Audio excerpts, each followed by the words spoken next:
It was September 1997. A deep cyclone was forming in the Bay of Bengal and the atmosphere across Andhra Pradesh was tense. The government feared the worst and urgently decided to deploy ham radio operators to the most vulnerable regions, especially the Divi Islands near Machilipatnam. I was one among those chosen. Along with me was an experienced operator, Mr. Subramanian, to POZ, who was working in the police department. He had extensive experience in handling disaster situations such as cyclones and floods, and was often deployed by his department to provide expert support in emergency communication networks. Another operator, the late Mr. Purushottam, to UTM, was stationed at the collector's office ready to coordinate through ham radio. As we prepared to move toward Nagayalanka, my mind went back nearly 2 decades to the terrifying 1977 Diviseema Cyclone. I could still imagine the destruction, the tidal waves, the loss of lives, entire villages erased. A question echoed in my mind. What if history repeats itself? Years later, in May 1990, another memory had taught me a valuable lesson. At Nizampatnam, our fellow operator, Mr. P. Hanumantarao, to PHR, had faced violent winds of nearly 250 km per hour. His antenna had snapped into pieces, but he did not give up. With determination, he tied the broken parts together without even shouldering and brought the system back to life. That day, even Rajiv Gandhi, the late Prime Minister, himself a ham radio enthusiast, interacted with us. That moment stayed with me. In disasters, equipment may fail, but human will should not.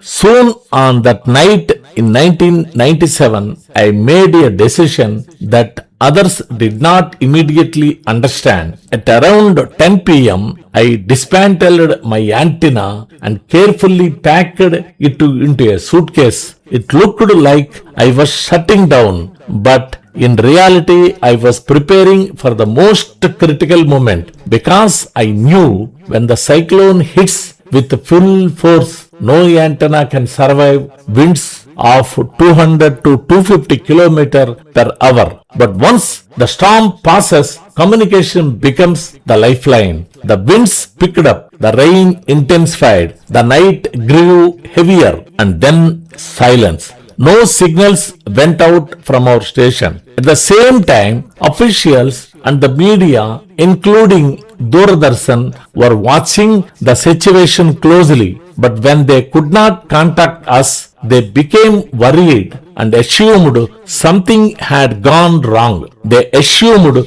the worst. Soon, a shocking announcement spread across the nation. Nagayalanka had been devastated. Communication was completely cut off. Even the ham radio station was destroyed. Across India, families with loved ones in that region panicked. But the truth was very different. We were inside the eye of the cyclone, a strange calm within the storm. The cyclone had slowed down, hovering over the sea, and had not caused the destruction everyone feared. After some time, when it was safe, we quickly reassembled the antenna and powered up our equipment. The moment we went out a call, it was answered by a senior operator from Hyderabad, Mr. Amarendra to AAP.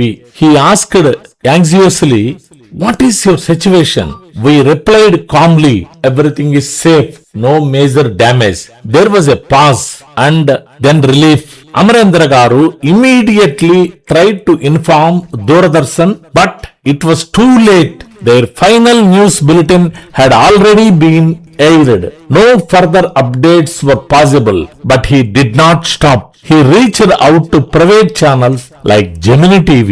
At that moment, people were watching a popular movie. Suddenly, the broadcast stopped. A flash appeared on the screen. Nagayalanka is safe. In an instant, fear turned into relief.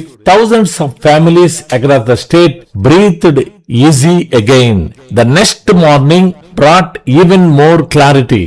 One of our expert ham, Mr. Socrates, were to enjoy observing the cyclone's movement carefully, made a bold prediction. This cyclone will not hit us. It will take a U-turn and move back into sea, eventually making landfall in the state of Orissa. And that is exactly what happened. That might taught me something unforgettable. Technology may advance, forecast may improve, but when everything fails, it is human judgment, experience, and ham radio that stand strong. In the darkest moments, when the world thinks all is lost, sometimes the truth is just waiting for a signal. 73 Ramesh Babu Arja, VU2 RDM, signing off now.